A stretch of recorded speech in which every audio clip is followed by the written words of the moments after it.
Do you not like the way that you look on camera? Want to look good to your audience? Now in this video I am going to share 3 typical mistakes that people make, as well as rectifying tips to help ensure that you look as good as possible on camera and provide the best experience for your audience. And stay to the end because I have a bonus tip for you as well that you can use on camera as well as off camera to ensure that you look even more attractive. Hey, I'm Demelza and I'm the founder of Video for Impact, and my mission is to help purpose-driven course creators and coaches maximize their impact through the power of video. Now, most of us want to look good on camera, right?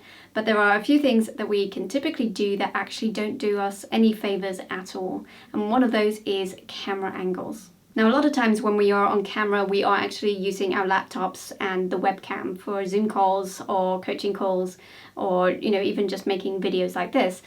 But the problem is, if we're using our laptops, we're often looking down at the camera. And the difficulty with this is that the camera or the person is then looking up at you, and therefore it's emphasizing any double chin that you might have, and really just emphasizing that whole jaw, jowl area. And your audience is also looking up your nose, which isn't the most attractive view, and it just generally distorts your face a little bit so that it doesn't look as attractive as it could do. So obviously you want your face to look attractive. It's appealing to other people to look at an attractive face rather than looking up at your double chin and up your nose. It's just not an attractive look. So avoid having the camera angle low and raise the camera higher. Now what I do is I have a little like a box that I basically put my laptop on, so I can raise up the laptop so that the camera is at eye level. So when I'm talking to the person, then it's more this view that you're seeing right now, which is actually just a little bit above eye level. So I would look at eye level or just slightly above, so as to give yourself the best angle on your face, because it really does make a huge difference. You might also want to consider which angle of the face you prefer, because our faces aren't identical on both sides. So you might find that you prefer to have one side of the face closer to the camera than the other as you're presenting, and it's just a very slight change between the two, but it can actually make a huge difference to how you feel about how you look on camera. And if you are feeling more confident about how you're coming across, then that confidence is also going to come across well in terms of your content and just helping your audience, your student, your client, whoever it might be, feel more confident in you and your content and your ability to deliver for them. Another really big area to think about is your lighting, because lighting makes such a big difference to the way that you look. Bad lighting can highlight all those areas that you really don't want to highlight, such as the wrinkles, the creases, all of those things on your face that you might not want to emphasize and let other people see. Bad lighting can emphasize all of that. It can give you, deep shadows in areas that you don't want shadows.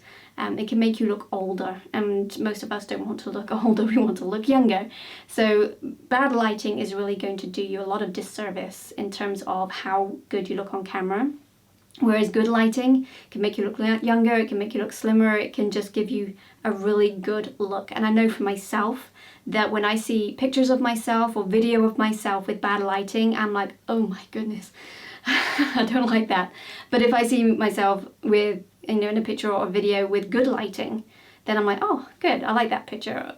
So we tend to judge ourselves a lot of times, I think, based on how good the angle is, which is the first point, but also how good the lighting is. And if you can get those two together, you've got a really good combination for making yourself look more attractive and appealing on camera for your audience. So really quick, before I get into point number 3, which may surprise you, so stick around for that, but I want to know, do you use your computer, your phone, or a camera to record your primary content? Go ahead and let me know in the comments section below. Obviously, there are things you want to take into account, such as your personal grooming when you're brushing your hair, whether it's your outfit choice, making sure you choose outfits that look good on camera. But you also want to think about the distance from the camera. Now, a lot of us are doing videos as selfies, right? And we're holding up our camera and it's not really that far from the lens. It's actually, an arm's length, if that. So you want to think about how that is actually distorting your face when you're that close to the camera. It's not actually giving you a very accurate view, and therefore again you're seeing a lot more of the imperfections that you might not necessarily want to show to your audience, and it distorts your face that little bit because it's that close. So I would recommend going ahead and using a selfie stick where you can, just to give that little bit of extra distance. And the other benefit of this is, aside from being more attractive, it also helps with the whole personal space side of things, because we all have our personal space, right? And when we are doing our selfies, we tend to be filling the screen and being, very, very up close and personal, and in effect in somebody's personal space. And ideally we want to be a little bit further back so that we've got that little bit of personal space between you and me, so that it feels comfortable and we can converse comfortably without feeling like you're right on top of me.